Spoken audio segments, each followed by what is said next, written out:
There's a lot of talk about purpose. What is your purpose as an individual? And really, it puts a lot of pressure on us to figure out sort of what is our purpose, a sort of grandiose idea. And it's scary to sort of enter that. What we've found actually in studying individual purpose is that it's much simpler than that, especially as you get started on that journey. And I just want to share with you one question for you to really reflect on to help you think about how to make purpose more accessible to you.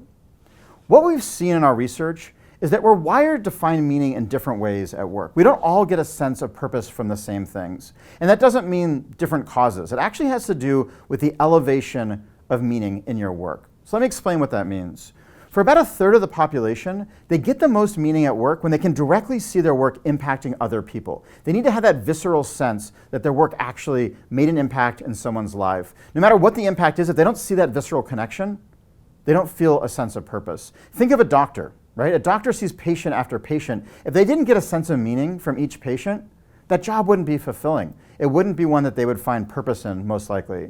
I think of myself. I actually asked my doctor once, how the hell do you listen to person after person come in with the same issue after the same issue? Don't you just want to be like, look, I've already seen this one before, go see another doctor, I've already treated this issue.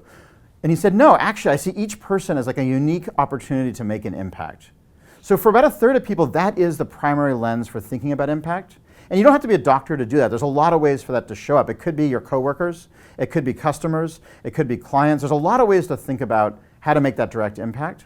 We then have about a third of the workforce who gain much more meaning from working at an organizational level. They say, it's great to help people, but ultimately I want to build a more sustainable impact by helping build teams, to build organizations, to build institutions that can make a longer sustained impact on the world. And when I see helping a given patient, that's meaningful, but I'd rather help 1,000 doctors serve 1 million patients and be part of that equation, and that's what's really going to get me fired up. Whereas the person at that individual side might be like, that just sounds like bureaucracy. Why would you want to be in medicine and be a hospital administrator? That sounds like torture. But to the person who's driven by that organizational change, that is exactly where they need to get that meaning. For people who really get a lot of meaning from that organizational team level, there's so many ways to do that. But at the core, it's about building teams, building organizations, and you can do that in any industry. You can do it as an athlete. You can do it as a doctor. You can do that inside a startup. You can do it inside a large company. You can do it in government. There's so many ways to be part of taking the few and turning them into the many. The final elevation when it comes to purpose is what we call at a societal level. Some people say it's great to help a patient. They definitely need it. It's great to build hospitals, and we definitely need hospitals. But at the end of the day, if we can't reduce the cost of healthcare, if we can't address cancer, if we can't address some of these systemic issues, are we really moving the needle? I need to see, even if it's in a very small way, I need to see that my work rolls up to something bigger than any one person or organization.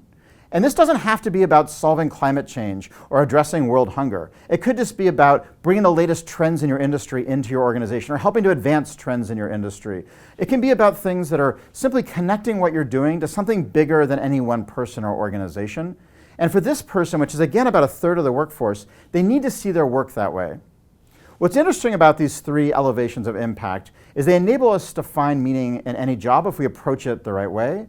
And it shows how accessible purpose can be when we take responsibility for it in our work and start to think about, okay, I'm an organization level person, I'm in this job, how do I optimize around that? And as I reflect on my work, how do I look for examples of how I'm making that impact? Whereas the person who is individually driven might be doing the same job, but looking for different signals and appreciating and having gratitude for different things. And that's not to say also that purpose is hierarchical. What we've found is that there are people who start their career at a societal, individual, or organizational level, and they generally stay in that level. It's not a question of going from individual to org to society. It's not a graduation process. It's actually how we're wired. Where we find meaning actually ties back to the patterns that we see in the world, how our brain works, the level of intimacy and connection that we want with people based on our profile, and a lot of other variables that actually are why we gain meaning from one thing where someone else doesn't. So I encourage everyone to take a few minutes and really just reflect on what elevation do you find the most purpose at? I'm sure you find meaning at some level on all three levels, but where do you find the most meaning? And redesign your identity and your job around that.